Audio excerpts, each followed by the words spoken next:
The life we are living and the progress we want to record in our life are associated with rules. Understanding these rules and applying them in our day-to-day activity help us thrive through life easily. As an elegant person who is consciously making effort, it is pertinent to apply these rules in a life. In this video, I'm going to be sharing with you 9 rules, and these rules will help you achieve a great success. If you're an elegant person and you are constantly involved with becoming a better version of yourself, join this community. Subscribe to my YouTube channel. You're going to see a subscription button down on your screen. Click on the button. Also turn on the notification bell so that each time I post new videos, you're notified. Let's delve into this video. Remember, we are talking about rules. Rules that will help you, rules that will guide you in your leveling up journey.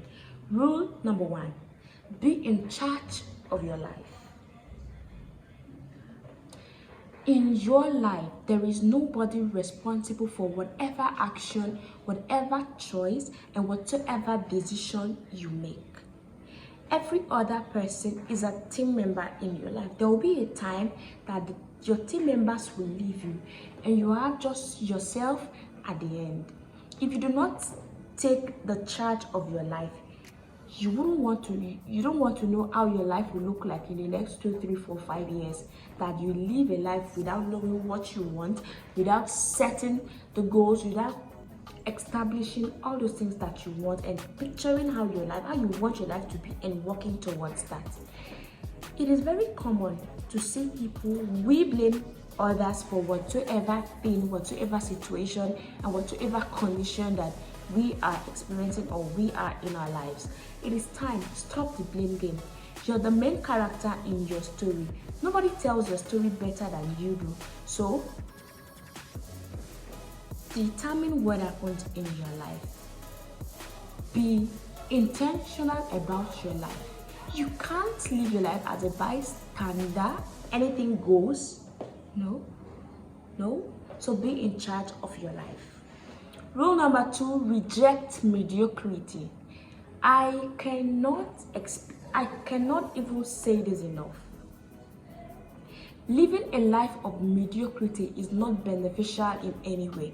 Instead, it makes you lose out on all the benefits and all the expectations and all the good things that you would have been able to achieve. But because you choose to be a mediocre, there's nothing left for you. Flee from mediocrity. Strive for excellence. Whatsoever you found yourself do, look for a better way. Look for an excellent way of doing anything that you're doing, be it in any part of your life, anyhow, anything you're doing. Strive for excellence, because as an elegant person, you're supposed to be striving for excellence. Nothing just goes. Do not be this kind of person that anything goes. You're comfortable with anything. Whatever is being thrown at you is just fine. No, that's the life of a mediocre, and I don't want that to happen to any of my besties. So, rule number 3, be financially literate. Yes, we go to school, we learn a lot of things in school, we've acquired knowledge and certificates, a whole lot of them, but nobody pays close attention to being financially literate. Do you know the principles governing money? Do you know that money works on principles that you have to identify? What are you doing? What are you saying on your finances? Do you have a control over your finance? What do you know about savings? What do you know about investment? What do you know about acquiring more money? Or are you this person that you're just interested in receiving money and spending it and that's all, and you're praying and waiting for you to receive the next alert? Are you intentional? Are you in charge of your finance?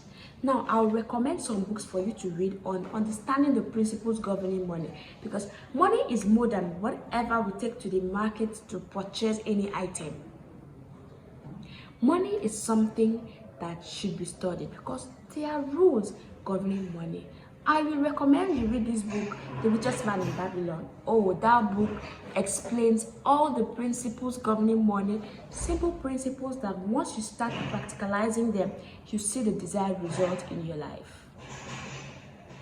Rule number 4, weight of excuses. Excuses are not beneficial. At any point in our lives, we will always be associated with excuse. For every single thing you want to do, you always have a lot of excuses. You always have a lot of reasons not to embark on that journey. So it is time you weigh off your excuses, because they will always be there. So long as you're a human being and you want to be an elegant person, you must learn how to weigh off excuses. Excuses are there, they are acting as barriers, they are there to pull you down. Excuses make you go down, and at the end you realize that you never achieved whatever you wanted to. Whatever goal you set up for yourself, you never actualized even one, because you were paying attention to excuses. Because you were like, I want to start this, but I don't have enough money. I want to start this, but you're always having excuses. There will never be a time in your life that you want to do something and you won't have excuses. It is now your duty to weigh up these excuses. Kill those excuses, and they won't limit you to achieving your goal. Rule number 5, build your spirituality. Whatever you're doing in the physical, the spiritual is also as important, more important, because the spiritual controls the physical. So how is your spiritual life? You want to be an elegant person. How is your spiritual life? If you believe in God, what's your relationship with God? What are you friends with God? What are you doing? Your standards, whatever you've made up your mind to do in life, are they in agreement with what God says? Are you making effort to always room and abide with God's principles? Or you feel you can do anything for yourself, you can always do anything by yourself? Do you listen to God?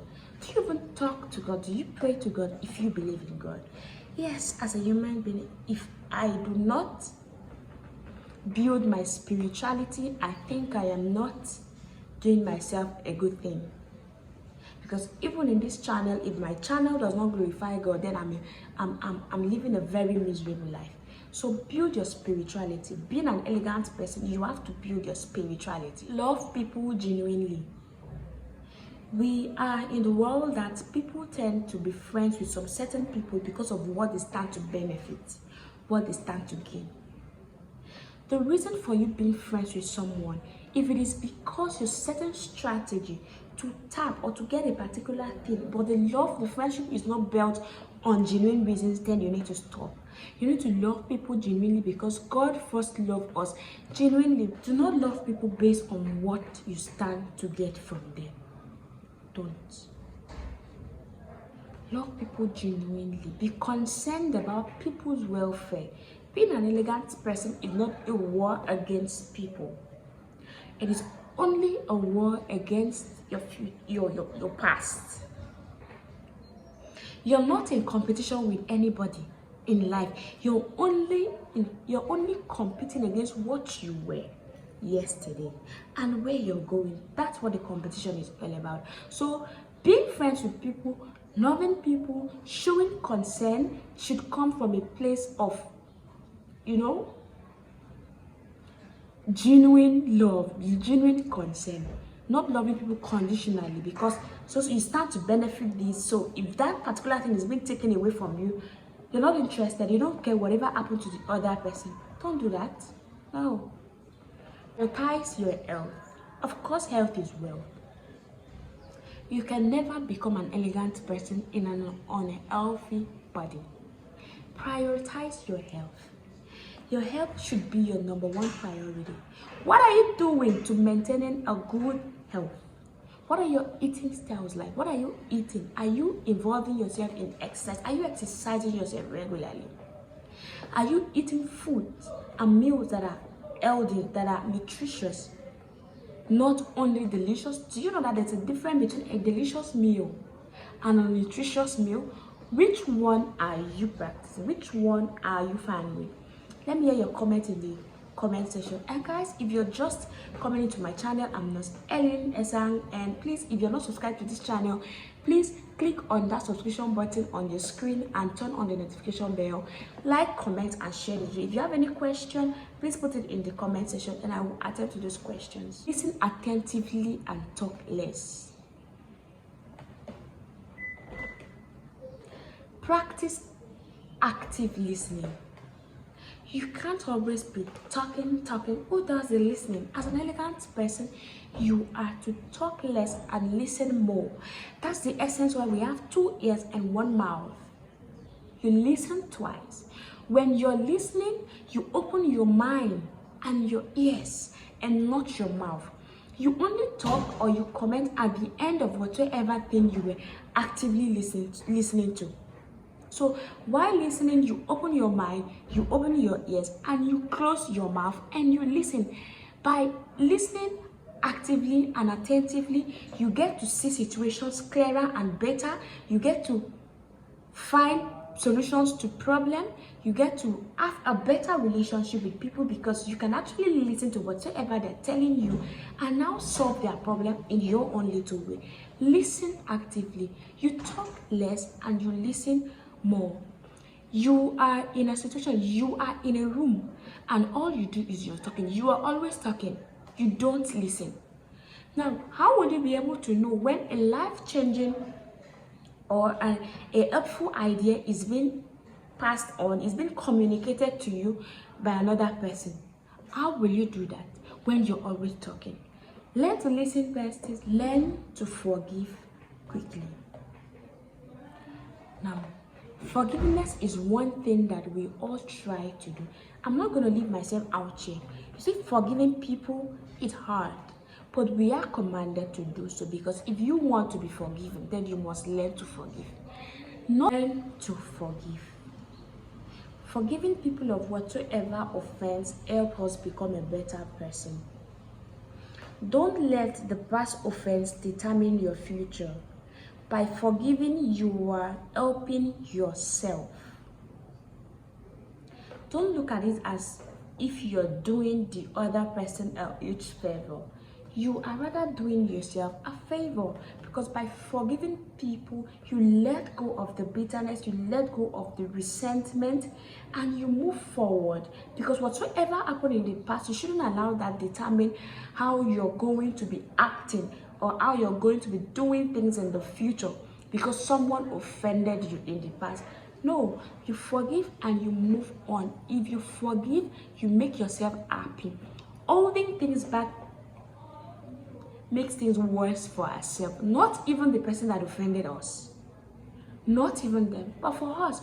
Because by the time we see that particular person or we are in similar situations, we tend to act up, put up a new behavior or put up a different behavior just because somebody did something to you and you want to prove to the person that you're still holding back, you're still angry with that person. No, you forgive easily. Forgive and let it go. Forgive and move forward. This is very hard. I understand this is easier said than done. I'm not even going to leave myself out of this. It is one thing to forgive, but when do you forgive? Do you forgive a year after, 6 months after? No, meaning that throughout that period, you've been full of resentment. How about your mental health when you can't forgive people?